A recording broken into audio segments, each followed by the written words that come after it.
Hey everybody, Max Kevin here. It's a Little Cute Podcast. It's not too long. Oh, you guys, are you ready? Are you hopped up, excited for Thanksgiving? Thanksgiving's coming, everybody. It's Thanksgiving week. You're gonna go to Grandma's house. She's gonna make the turkey in the oven. She's gonna come into the living room every 20 minutes and just be like, "Oh well, I checked the turkey. I put the thermometer in the turkey. We just need to wait a few more minutes." But Grandma's oven is 50 years old, so it doesn't have the convection fans there, so the turkey takes 17 hours to cook. Yeah, man, I remember. Yeah, I remember when I was a little kid, you go up to Grandma's house, right? And they'd make the turkey in the oven. She'd cook that. She'd get up at 5 a.m., put the turkey in the oven, and we'd eat at 4 p.m. So the turkey would be cooking for 12 hours. And she'd be like, "Yep, that's normal. Gotta cook the turkey for 12 hours." And, yeah, I prepared a few turkeys myself, and I think the max cooking time was 3 hours. 3 hours for it. So I don't know what was wrong with Grandma's oven. I mean, she lived in a pretty old house there. So, anyway, Grandma's dead, so it doesn't matter anymore. So she's not gonna be eating any more turkey. All my grandparents are dead.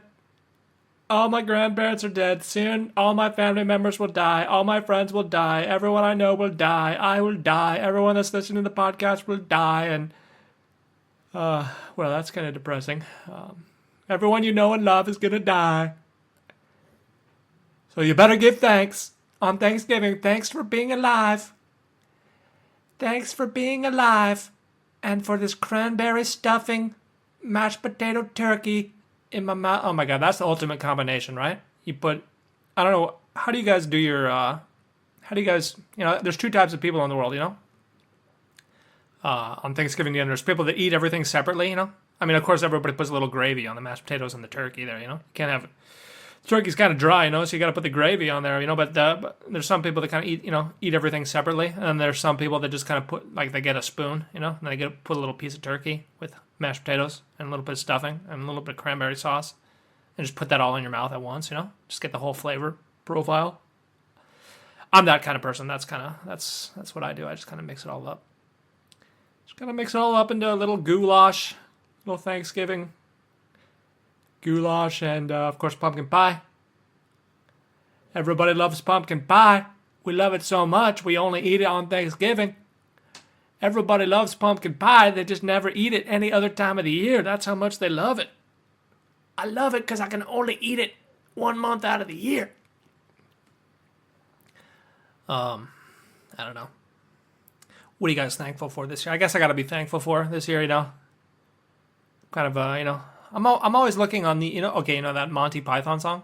Always look on the bright side of life, I'm always looking on the dark side of life, myself personally, kind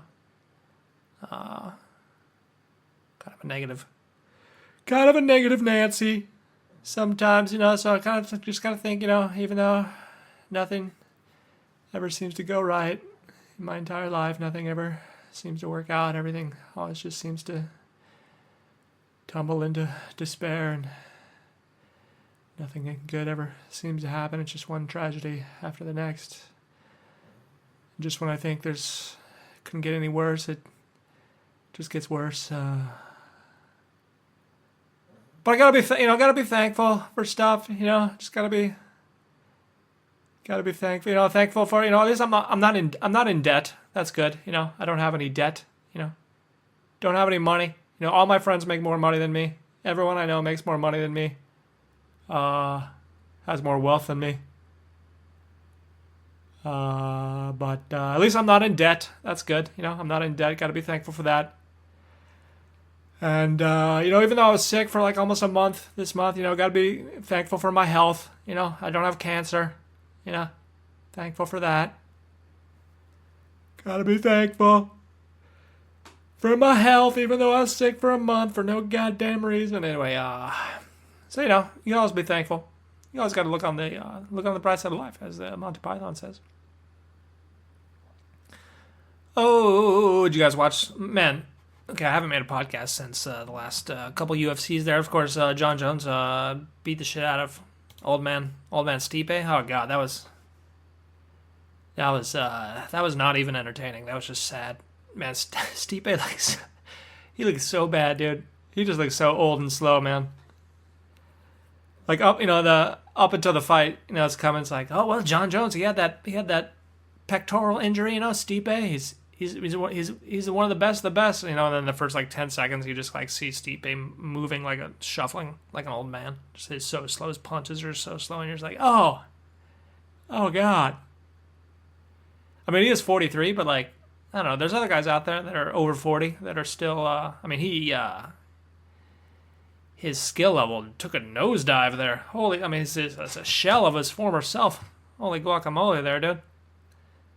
Anyway, happy retirement to Stipe there.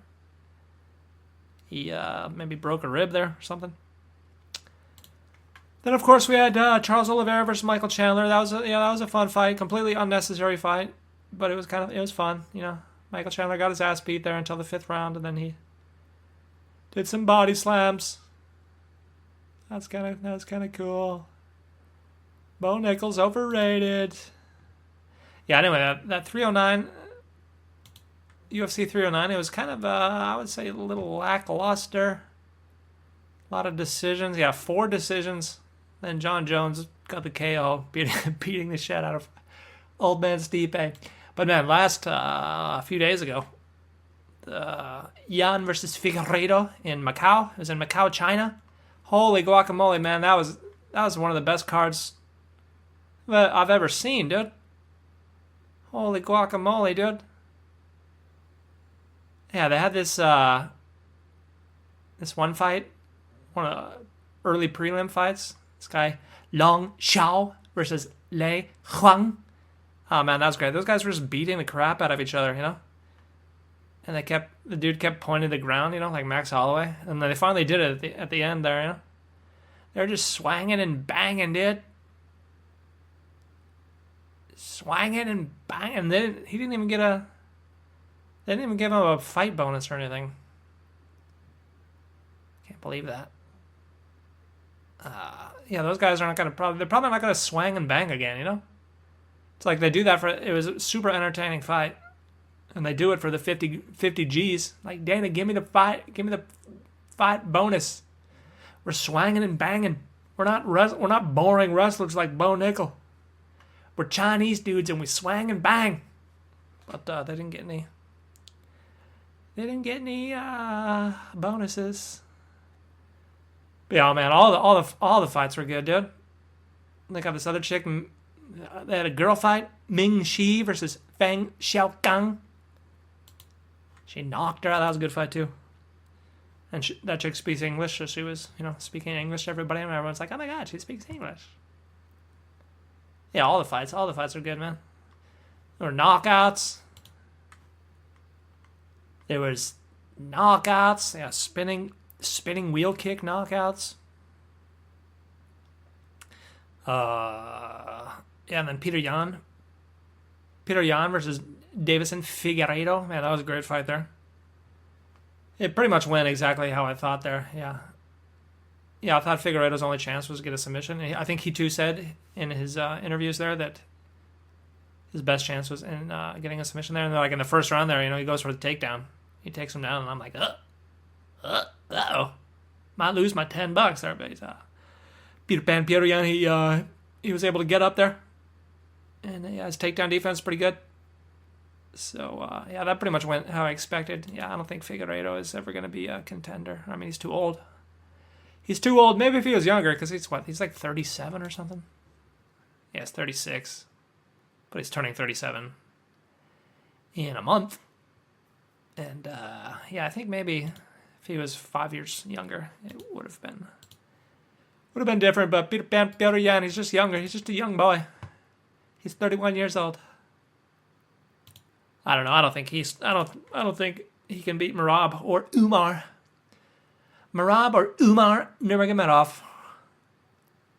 Yeah, Merab doesn't want to fight Umar because Umar is just as good as him. He's just as good as wrestler as him. He's probably a better striker. So anyway, we'll see. We'll see what happens to the bantamweight division. Probably going to be ruled by Umar Nurmagomedov forever till he retires. We got fights this week. Oh no fights this week. Next week. Yeah. Anyway, anything else going on? Chuck Woolery died. You guys remember Chuck Woolery? For all the Gen Z kids listening to this podcast, there used to be this guy. His name was Chuck Woolery. He had this TV show called Love Connection, where every time there was a commercial, he'd say, "We'll be back in 2 and 2," and he'd give the peace sign, and then he'd flip it. 2 and 2. He'd be like, "We'll be back at 2 and 2," and everyone was like, "Oh my God, that's such." This is before like memes. Before like viral videos, so everyone could only do the memes and the viral videos for stuff they saw on TV. So everyone was always doing the 2 and 2 stuff. It's like, "I'll be back in 2 and 2. I gotta go take a dump in the toilet. If I'm not back in 2 and 2, call the police. I probably have explosive bloody diarrhea, but I'll be back in 2 and 2."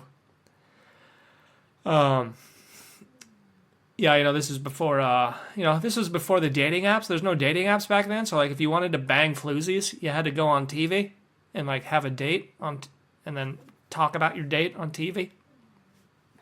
So the way this TV show worked is, like, these guys or girls that they'd make these little videos, and then they'd have like three potential dates, right? And then I think the audience would vote who they should go out with. But then I think if I remember correctly, I think the audience didn't decide. The person actually decided, but the audience got to influence there or whatever. And then they go on a date, and like a week later, they come back and like talk about their date. And I think the audience would vote again if they should go on another date or whatever. The best part of the show is like they go on the date, and they're like, the one person's on the sofa, and the person they went on a date with is like backstage, and they're like, "Do you want to go on another date with this person?" And like they'd say yes, and then the other person would come out, and they'd kiss and be like, "All right, we're going on our second date," But then sometimes they'd say no, That was the best part. Oh, they'd say no, and then you just got this guy backstage, and he's just like, "Oh, God, I came all the way to Hollywood. Everyone's on TV. Everyone's watching this TV show just to see me get dumped." So there's a lot higher stakes. You couldn't ghost people back then. You had to do it on a national TV show. And right after you got ghosted, Chuck Woolery would say, "We'll be back in 2 and 2." Anyway, he's dead, just like everyone you know. Anyway, thanks for listening. Maybe we'll see you tomorrow.